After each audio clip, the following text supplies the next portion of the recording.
টুলু মণ্ডলের বিশাল কারবার, বিপুল সাম্রাজ্য, যে সাম্রাজ্যের খতিয়ান একেবারে তুলে ধরেছিলেন মুখ্যমন্ত্রী শুভেন্দু অধিকারী, অথচ এখন জানা যাচ্ছে ট্রেড লাইসেন্স ছাড়াই চলতো সেই বিপুল কারবার। আর এই নিয়েই কালীঘাট তৃণমূলের বিধায়ক কুণাল ঘোষ কি বলছেন দেখুন। এটা তো সম্পূর্ণ আইন এবং প্রশাসনের বিষয়।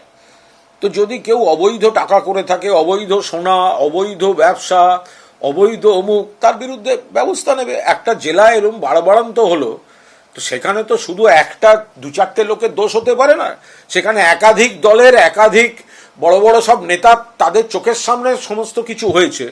ফলে তদন্তটা যখন হবে তখন সেখানকার অনেক প্রভাবশালীকে নজরে রেখেই তদন্তটা হওয়া উচিত। টুলু মণ্ডল যদি এত বড় ব্যবসা করে থাকে, তাহলে তার সোর্স কি, কিভাবে হলো, এটা তো একাধিক বিভিন্ন সব সংস্থা রয়েছে এগুলো মনিটর করার জন্য। ঘুরে ঘুরে শুধু তৃণমূলের ৩-৪টে নামকে টেনে এনে গল্প সাজিয়ে লাভ কি?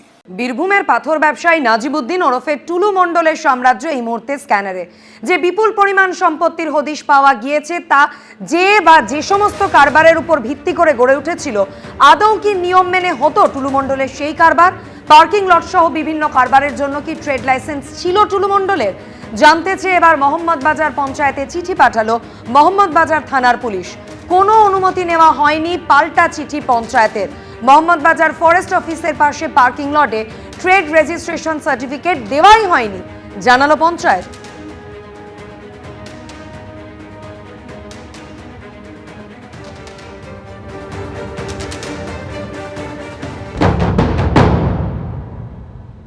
টুলু মণ্ডলের কারবার কি ট্রেড লাইসেন্স ছাড়াই চলছিল? কারণ এই বিষয়ে কিন্তু একটা প্রশ্ন উঠেছে। কারণ হচ্ছে আমরা যে জায়গায় দাঁড়িয়ে রয়েছি একবার দেখাবো, এই হচ্ছে সেই জায়গা যেটা হচ্ছে টুলু মণ্ডলের, এই হচ্ছে যে জায়গা, সেটা হচ্ছে পার্কিং লট, যেখানে হচ্ছে সারি দেওয়া অবস্থায় দাঁড়িয়ে রয়েছে একের পর এক ট্রাক, সারি দেওয়া অবস্থায় দাঁড়িয়ে রয়েছে এরকম যা টুলু মণ্ডলের যে লেখা হচ্ছে এমএসপি অর্থাৎ মণ্ডল স্টোন প্রোডাক্টের ট্রাক এখানে দাঁড়িয়ে রয়েছে, এবং প্রচুর এখানে যে পাথর বালি সেই সবটা রাখা রয়েছে, যেটা হচ্ছে পুলিশ হচ্ছে এই গোটা জায়গাটাকে হচ্ছে সিল করেছে। এখানে পুলিশি নিরাপত্তা, সেই নিরাপত্তাও বসানো হয়েছে। যেটা অভিযোগ হচ্ছে যে এই জায়গায় যেখানে হচ্ছে ট্রেড লাইসেন্স ছাড়াই কি এটা চলছিল? কারণ প্রশ্নটা উঠছে এই কারণেই, কারণ হচ্ছে ইতিমধ্যে এই যে জায়গা, এই জায়গায় হচ্ছে বিএলএন এলআরও তিনি হচ্ছেন হানা দেন, হানা দিয়ে এখান থেকে প্রচুর বালি সেটা কিন্তু আনঅথরাইজডভাবে স্টোর করা ছিল বলে তিনি অভিযোগ করেন এবং এফআইআর করতে বলেন টুলু মণ্ডলের বিরুদ্ধে। এফআইআর হয়, এফআইআর হওয়ার পরের দিনই কিন্তু মোহাম্মদবাজার থানার পুলিশ তারা এই যে জায়গাটা রয়েছে, এই জায়গাটি হচ্ছে মোহাম্মদবাজার গ্রাম পঞ্চায়েতের মধ্যে পড়ে। যে বিশাল বড় এলাকা, বিঘার পর বিঘা জমি জুড়ে এই পার্কিং লট, এই পার্কিং লটে যে বিষয় সংক্রান্ত বিষয় এবং টুলু মণ্ডলের রোড কনস্ট্রাকশন সংক্রান্ত বিষয় একেবারে চিঠি দিয়ে যে কাগজপত্র নথিপত্র সেটা চেয়ে পাঠানো হয়, সেটা হচ্ছে মোহাম্মদবাজার গ্রাম পঞ্চায়েতের কাছে।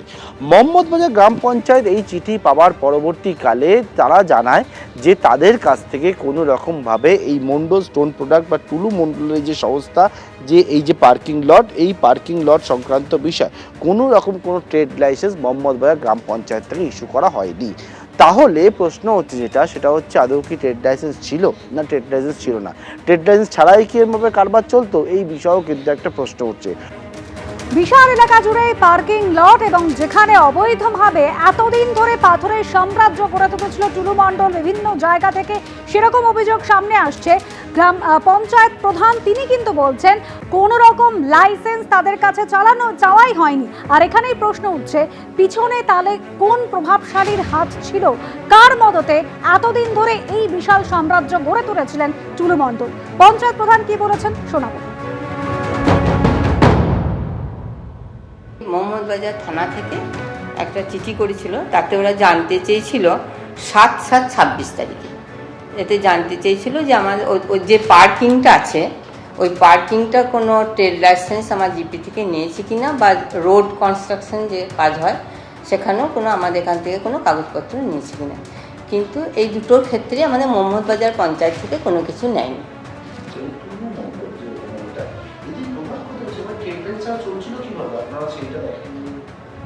সত্যি এই ব্যাপারে আমি জানতাম না, আমি সত্যি কথা বলছি যে ওই মানুষটার মানে আমি নামে পরিচিত, আমার সাথে কোনো না না না সেইভাবে না, ওই শুনতাম বড় একজন ব্যবসায়ী, যেমন হয় আর কি, এলাকার কোনো মানুষ প্রভাবশালী হলে বা যা হয় আর কি, সবাই যে এই নামটুকুই আমার পরিচিত। এবার ওর ব্যাপারে আমি যা কিছু দেখছি এখন, ডুপ্লিকেট ডিসিআরকে হাতিয়ার করেই মূলত টুলু মণ্ডলের এই সাম্রাজ্য রাজস্ব ফাঁকি দিয়ে গড়ে তোলা হয়েছিল। টুলু মণ্ডলের ডিসিআর গেটে থাকতো স্পেশাল টিম, ডিসিআর গেটে মাঝে মধ্যেই পুলিশও থাকতো। আসল না নকল ডিসিআর তখন বোঝাই যায়নি, দাবি করেছেন টুলু মণ্ডলের ডিসিআর গেটের প্রাক্তন কর্মী।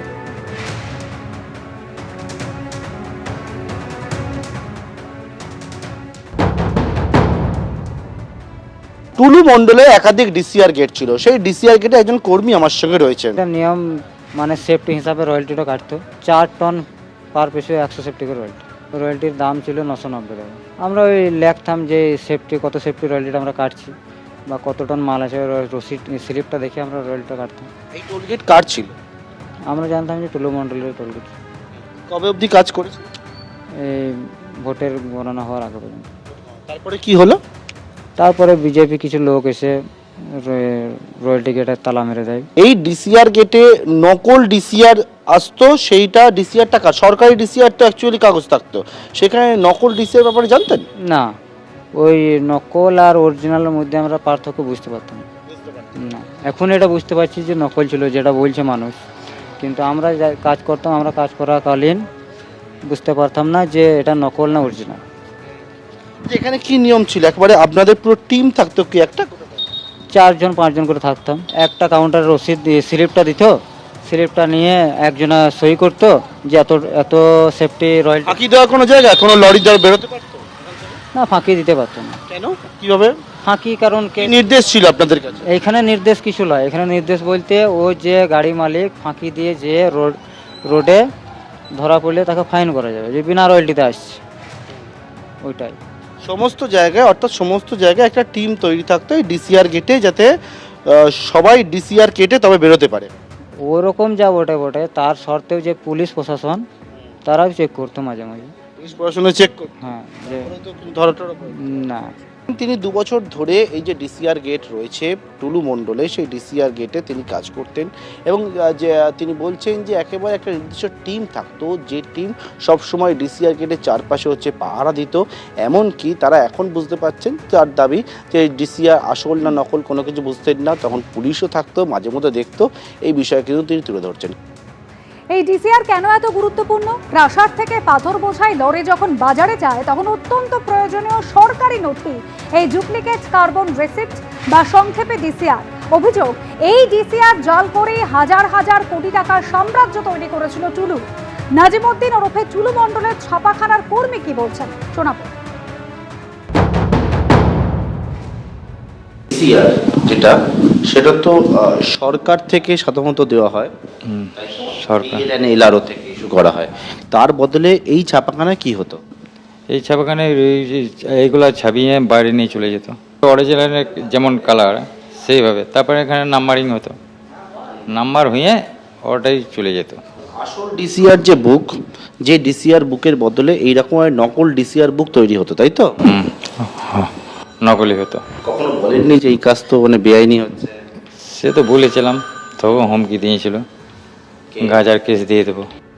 গত 29শে জুলাই টুলু মণ্ডলের আত্মীয় মিনার মণ্ডলের বাড়িতে তল্লাশি অভিযান চালিয়েই প্রথম এই টুলু মণ্ডল বা নাজিবউদ্দিন মণ্ডল তার নাম সামনে আসে। আর এবার মঙ্গলকোটে টুলু মণ্ডলের আর এক আত্মীয়ের বাড়িতে পৌঁছলেন পুলিশ আধিকারিকরা। বীরভূমের পাথর সম্রাট মোহাম্মদ নাজিমউদ্দিন ওরফে টুলু মণ্ডলের আত্মীয়র বাড়িতে পুলিশ আধিকারিকরা যান। ইফাজুল হকের বাড়িতে তল্লাশি অভিযান চালানো হয়। ঘরের তালা ভেঙে তল্লাশি চালান পুলিশ আধিকারিকরা। ঘরের ভেতরে ট্রাঙ্ক ব্যাগ থাকলেও তা ছিল ফাঁকা।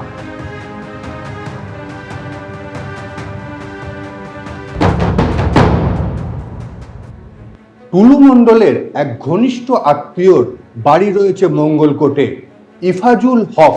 সেই ইফাজুল হকের বাড়িতে গতকাল রাতের বেলায়, অর্থাৎ আজকে গভীর রাতে সেখানে পুলিশ আসে এবং এই যে ইফাজুলের যে ঘর রয়েছে সেই ঘরের দরজা আজ একেবারে যে তালা রয়েছে তা ভেঙে ভিতরে ঢোকে এবং এই ভিতরে ঢুকে সেখানে কিন্তু তল্লাশি চালায় পুলিশ এবং সেখানে একটি ট্যাঙ্ক রয়েছে। এই ট্যাঙ্কটি খোলে এবং দেখা যাচ্ছে এখানে একটি তালা, এই তালাটিও কিন্তু ভাঙা হয়েছে এবং এই ট্যাঙ্কটি খুলে দেখা হয়েছে, যদিও ট্যাঙ্কের মধ্যে কিছু পায়নি।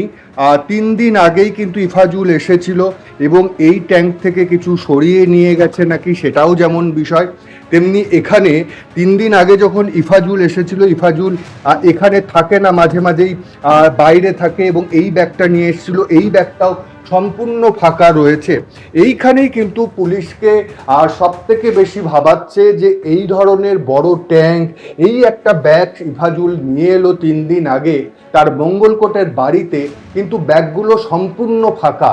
এই ব্যাগে যদি টাকা বা সোনা নাও থাকে তাহলে তো এই ব্যাগগুলোতে কাপড় চোপড় আর কিছু থাকার কথা, কিন্তু সেগুলো ফাঁকা কেন? এই যে ফাঁকা ব্যাগ, এই যে ফাঁকা বাক্স, এইগুলোই কিন্তু পুলিশকে ভাবাচ্ছে। কারণ এর আগে ইফাজুলের এখানে কেন এলো, এই বাড়িতে 3 দিন আগে কেন ব্যাগ নিয়ে এলো, এগুলো যেমন ভাবাচ্ছে, সেমনি ভাবাচ্ছে যে ব্যাগগুলো কেন ফাঁকা রয়েছে, সেখানে জামা কাপড় থেকে শুরু করে কোনো কিছু নেই কেন? তাহলে কি এই ব্যাগের মধ্যেই টুলু মণ্ডলের বিপুল যে টাকাটা রাখা ছিল এবং সেগুলো কি সরিয়ে দেওয়া হয়েছে? এই প্রশ্নের উত্তর কিন্তু খুঁজছে পুলিশ। রানা দাস, এবিপি আনন্দ, পূর্ব বর্ধমান। পুলিশ এসেছিলেন 12:15টায়। আমাদের এদিকে বারান্দার দিকে লাইট মারছিলেন আর এইদিকে আমার স্বামীকে ডাকছিলেন জানলা দিয়ে আমরা খুললাম, উঠেন আমি থানা থেকে এসেছি, দিবে যে চাবিটা বার ধরে যা খুলে দেন, দিয়ে চাবিটা আমার স্বামী দিলে দিবে যে আপনাকে খুলতে হবে না, আমাকে দেন, আমি চাবিটা খুলে দিই বার ধরে যার। তারপরে আমার এই ইফাজুলে ঘরে খুলছিল, দিশা ওদের ছবি তুললো, ভিডিও ক্যামেরা করছিল। ইফাজুল কি হঠাৎ করে প্রচুর পয়সা করেছিল? না, তা বলতে পারছি না, ওনাদের সাথে আমাদের সম্পর্ক নেই। আমরা আসেন, আমাদের সাথে রাগ কথাও নাই, কিছুই নাই। ফের দলের একাংশকে কড়া বার্তা দিলেন রাজ্য বিজেপি সভাপতি শ্রমিক ভট্টাচার্য। তৃণমূলের অত্যাচারীদের ভুলবেন না, ভুলে গেলে ডিমের অভিমুখ বদলে যেতে পারে। পুরসভায় যাতায়াত বাড়িয়ে দিলে দল ব্যবস্থা নেবে। বেআইনি নির্মাণ হলে প্রমোটারের সঙ্গে যোগাযোগ করবেন না। আর কি বলেছেন শ্রমিক ভট্টাচার্য, শোনাবো। এই অত্যাচার ভুলে যাবেন না। এই অত্যাচারীদের যদি ভুলে যান তাহলে ডিম যেদিকে পড়ছে, ডিম কিন্তু অন্যদিকে ঘুরতে বেশি সময় লাগবে। পুলিশই হোক আর সে বিজেপির কোন নেতাই হোক, কাউকে প্রোটেকশন দিতে গেলে আর মিউনিসিপ্যালিটি অফিসে যাতায়াত বাড়িয়ে দিলে পার্টি তার বিরুদ্ধে ব্যবস্থা নেবে। যা করবে সরকার করবে, যা করবেন রাজ্যের মুখ্যমন্ত্রী শুভেন্দু অধিকারীর নেতৃত্বে তার প্রশাসন করবে। বেআইনি প্রমোটিংকে যদি কেউ দেখেন সেটা চিঠি লিখে জানাবেন। প্রমোটারের সঙ্গে যোগাযোগ করলে পার্টি আপনাকে ছাড়বে না, পার্টি কিন্তু আপনাকে রেয়াত করবে না। শুক্রবারের পর ফের একবার রবিবার অর্থাৎ আজ দলের একাংশকে নিশানা করেন, কড়া বার্তা দিলেন শ্রমিক ভট্টাচার্য সিন্ডিকেট এবং তোলাবাজি নিয়ে, এবং তারপর নিজের অবস্থান স্পষ্ট করে বললেন কেউ কেউ নিজেকে স্বঘোষিত কাউন্সিলর করে ফেলেছেন, বিজেপির তৃণমূলীকরণ হবে না। কোন অংশ দলে নেই, দু একটি জায়গায় ছোটখাটো বিচ্যুতি আছে, তাদের সংশোধিত হতে বলা হচ্ছে কর্মীদের, তারাই তাদের সংশোধিত করে দেবেন। বিজেপি তৃণমূলীকরণ হয় না, হতে পারে না, হলে সেটার বিজেপি থাকবে না। সুতরাং এটা কোনোদিন হবেই না। কেউ কেউ নিজেদের স্বঘোষিত কাউন্সিলর করে ফেলেছেন এলাকায় এলাকায়। এর আগে গত শুক্রবারও কিন্তু দলের একাংশকে উদ্দেশ্য করে বার্তা দিয়েছিলেন রাজ্য বিজেপি সভাপতি। সেদিন কি বলেছিলেন, শোনাবো। আমাদের অর্থমন্ত্রী চলে যাওয়ার আগে যে কথাটা বললেন যে ভুল যেখানে মনে করবেন সরাসরি বলে দেবেন এটা ভুল হচ্ছে, প্রতিবাদ করবেন।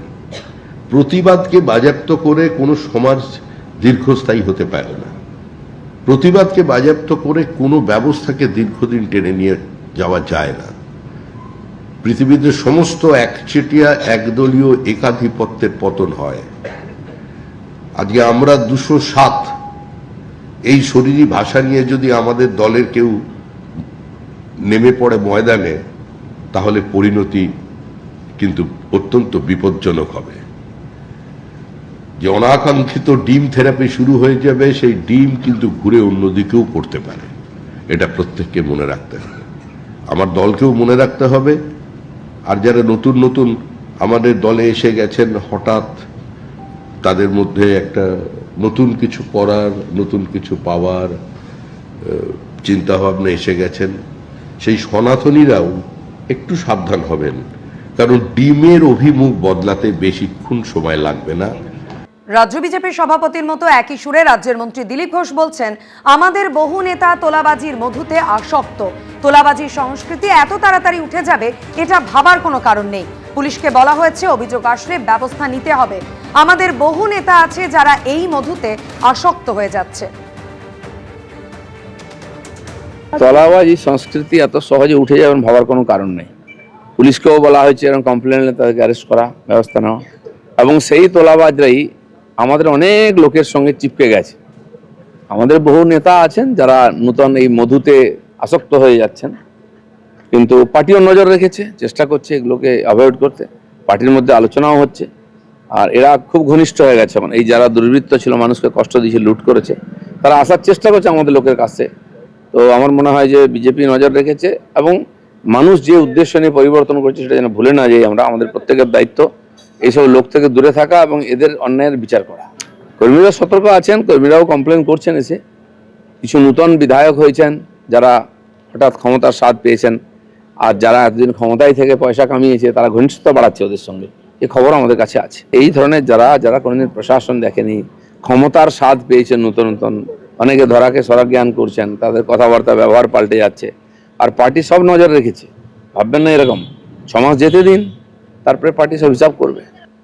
রাজ্য বিজেপি সভাপতি রাজ্যের পঞ্চায়েত মন্ত্রী যখন দলের একাংশকে উদ্দেশ্য করে বার্তা দিচ্ছেন, তোলাবাজি সিন্ডিকেট নিয়ে একেবারে কঠোর বার্তা দিচ্ছেন, তখন কালীঘাটপন্থী তৃণমূল বিধায়ক কুণাল ঘোষ কি বলছেন শোনাব। শ্রমিক ভট্টাচার্যের পর দিলীপ ঘোষ বলছেন। এর আগে দেখেছি বিধায়ক জিতেন্দ্র তিওয়ারি বলেছেন। অর্থাৎ একটা সরকার 2 মাস 2.5 মাস হলো একটা সরকার এসছে, তার মধ্যেই দলের শীর্ষ নেতাদের বলতে হচ্ছে যে বিজেপি দলের মধ্যে তোলাবাজি ঢুকছে, তোলাবাজি রুখতে হবে। তার মানে ভাবুন, নেতারা এক কথা বলছেন, ভালো ভালো কথা বলছেন, কিন্তু তাদের গ্রাসরুট এগুলো কি রাখা হচ্ছে? নেতাদের কথাগুলো সব সোনার পাথরবাটি হয়ে যাচ্ছে। তো শ্রমিক ভট্টাচার্য রাজ্য সভাপতি, একটা দলের রাজ্য সভাপতিকে দলটা 2 মাস হয়েছে সরকারে এসছে, বলতে হচ্ছে যে এইভাবে তোলাবাজি চলবে না। বিজেপির জমানায় তোলাবাজি এবং আনুষঙ্গিক যে সমস্যাগুলো, একাধিক পাড়ায় পাড়ায় অশান্তি, নিজেদের মধ্যে দখলদারির গোষ্ঠীবাজির মারামারি, এগুলো তো সবাই চোখের উপর দেখতে পাচ্ছেন। প্রমাণিত হয়ে যাচ্ছে যে এই তোলাবাজি বলুন বা এই ধরনের ভাইরাসে এই 2 মাসে সরকারের নেতৃত্বাধীন বিজেপিটাও ভরপুর আক্রান্ত। এবিপি আনন্দ, এগিয়ে থাকে, এগিয়ে রাখে।